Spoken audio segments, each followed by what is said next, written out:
news host on our competitor over at CNN, and most of the time he talks about cable news host type things, what the Royals are up to, how a commercial airliner might have flown into a black hole, you know, the news. But Don Lemon is, most importantly, more than that. Don Lemon's a civil rights leader.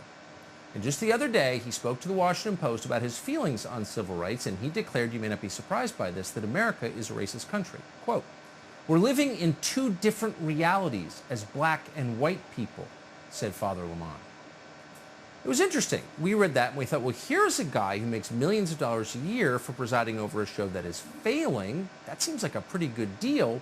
But like so many, Don Lemon is also a victim, a successful victim. And so we asked, on the victim scale, on the scale of, say, Meghan Markle to Michelle Obama, just how oppressed is Don Lemon? What is the different reality he is forced to live in as a black man in America? Well, we did a little digging, and here are the details.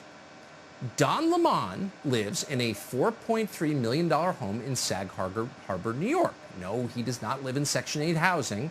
He lives in one of the whitest towns in America. In fact, 80%, Sag Harbor is just 3% African American.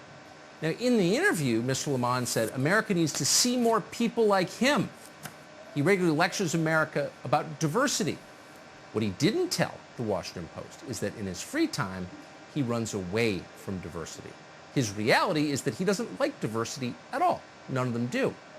But here's the most troubling discovery about Mr. Lemon. Now, you have heard from the White House, from the president himself, that white supremacy is a lurking threat. You might not always see it, but it's always there. Like Russian spies, white supremacists come in the dark of night in the most surprising form. They're shapeshifters.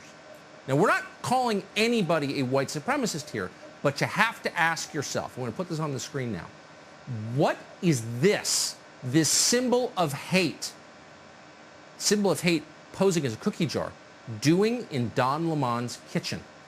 Do you see that? That right there, ladies and gentlemen, is a white supremacist QAnon cookie jar. Now, we're not calling for the Department of Justice to look more deeply into this because that's not our place. We're a cable news show, not a law enforcement agency.